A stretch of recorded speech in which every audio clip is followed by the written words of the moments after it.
It turns out Argentina and the Ancapistan methods that Javier Milei implemented was bullshit. They need another bailout. Oh my God. Isn't that wonderful how that works? Socialism is always a failure because we have to obviously put our hand on the scales. Capitalism is always a success, and that's precisely the reason why we have to, once again, put our hand on the scale to ensure that it continues. The libertarian way, baby. I thought this was a resounding success. What happened? Every liberal, every market understander was talking about how, you know, Milei was actually saving Argentina. What happened? What happened? 43% poverty. Poverty is like exploding. Meanwhile, they're getting another bailout. Why is Javier Milei, the world's leading libertarian, kept getting bailed out now at the expense of the American taxpayer?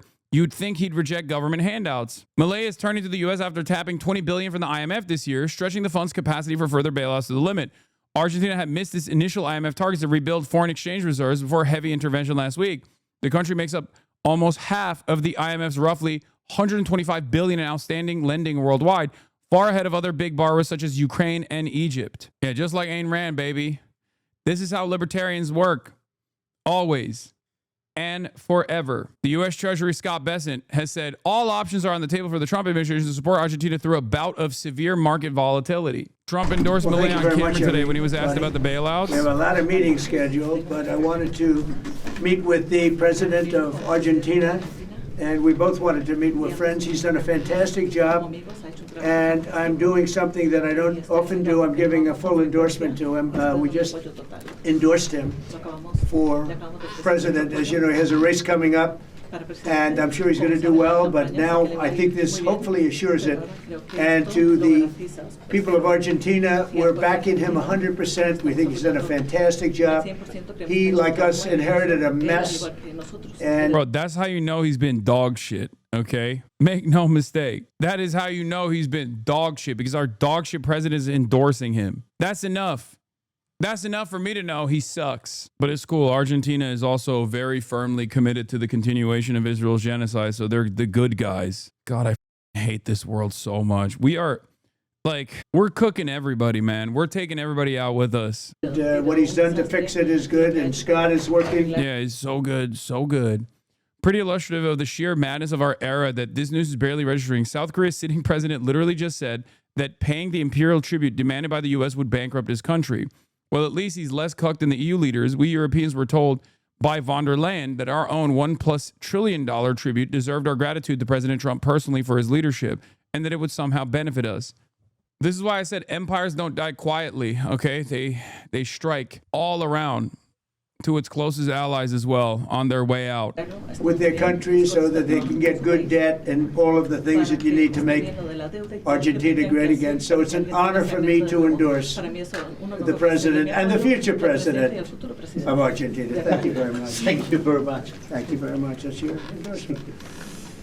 That wasn't bad. Now we can get out of here. I mean, dude, just on optics alone, man, just on optics alone, how do you vote for a guy that looks like this, bro? How do you get yourself to vote for a dude that looks like that? You are so unimaginably stupid. You looked at a guy that looks like that and you were like, that's my guy. So stupid. Yeah. People watched this guy and voted 3 times for him.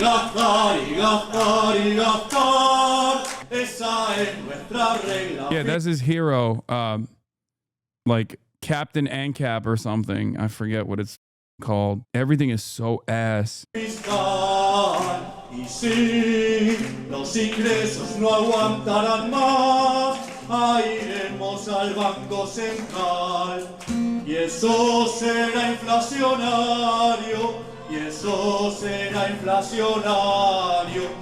no le aflojan al gato, entonces la crisis vendrá.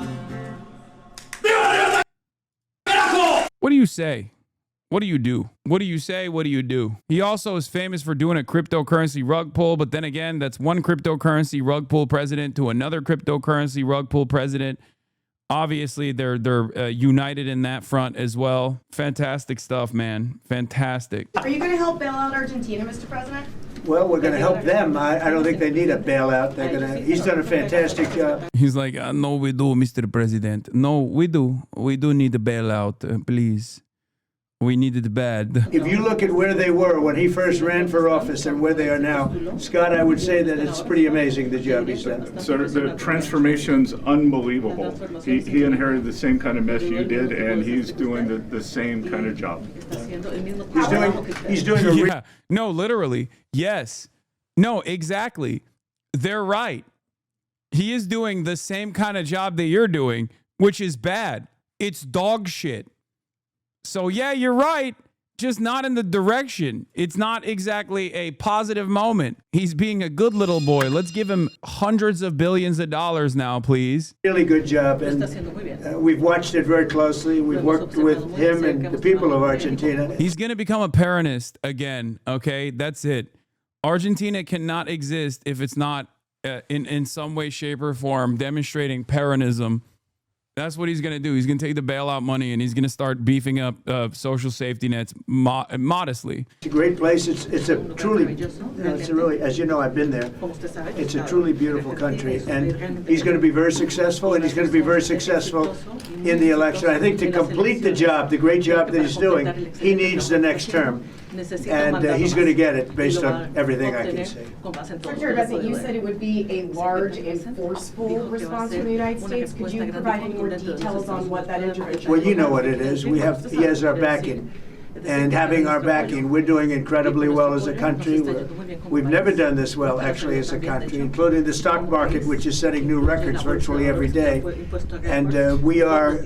Yeah, keep talking about the stock market doing well. I'm sure all of your voters that are from the states that may already be experiencing a recession, by the way, love when they hear about the stock portfolio doing well. I love this because this is the same shit that the Democrats were trying to do as well, where it's like, oh, the recession is not real.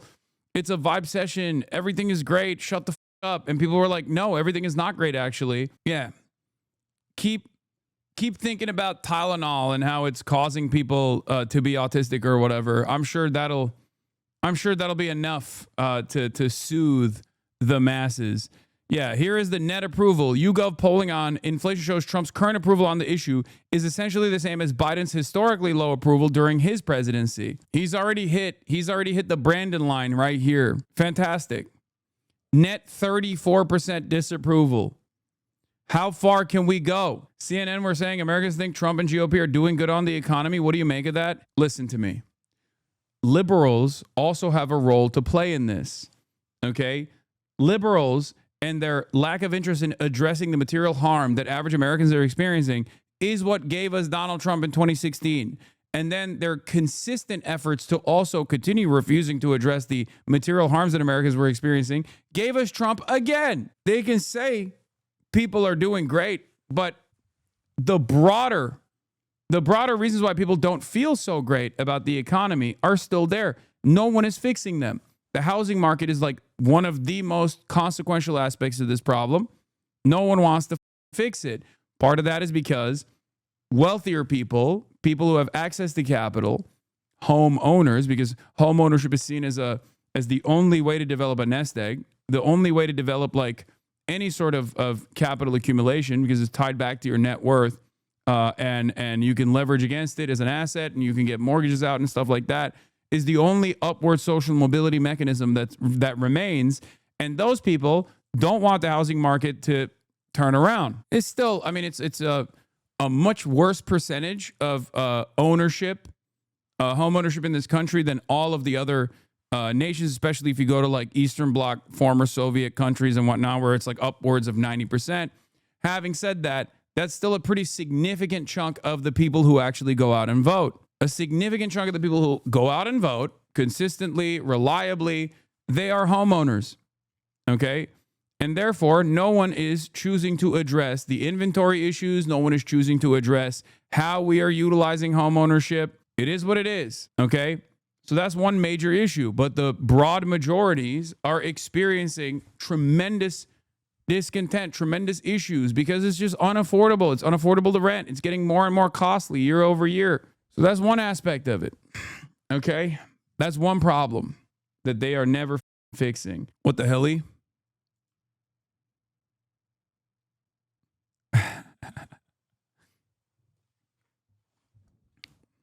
I got raptured. Anyway, so that's one of the big problems, right? That's one of the big problems of home ownership. Education, another mechanism for upward social mobility, is also incredibly costly. That's not being fixed. Healthcare, something that you need to live, also incredibly costly, also getting increasingly more expensive for average Americans. Okay, medical debt is a reality in this country. It's something that doesn't exist elsewhere. Okay. That's another major factor in the economic anxieties that people experience. When you cut all of that out and you try to do a consumer price index off of like the cost of groceries that also are increasing as well, right? You arrive at this predicament. We are very much a fan of the job that he's done. So he can just say things are good. The stock market performance is great over and over again until the cows come home. But it's obviously not going to solve the issues. Okay? It's not fixing the anxieties that people have. It's not fixing anything at all. And it's something that you can't just like convince people out of. Okay? If your pockets are hurting, your pockets are hurting. There is nothing that the administration can say that can change that reality. If you have no solutions to that, if people don't actually experience some kind of relief, some kind of economic relief, then they're going to be mad. They're going to be mad regardless. And in all of that madness and in all that anger, you could maybe redirect some of that anxiety, some of that anger back to like trans people, Guatemalans, Venezuelans, Haitians, and the like. But not everyone is as predisposed with like harming people who are seemingly of a lower status than they are. People eventually can snap out of it and go, what the you did ban the transgender athletes, and it didn't actually fix my situation at all.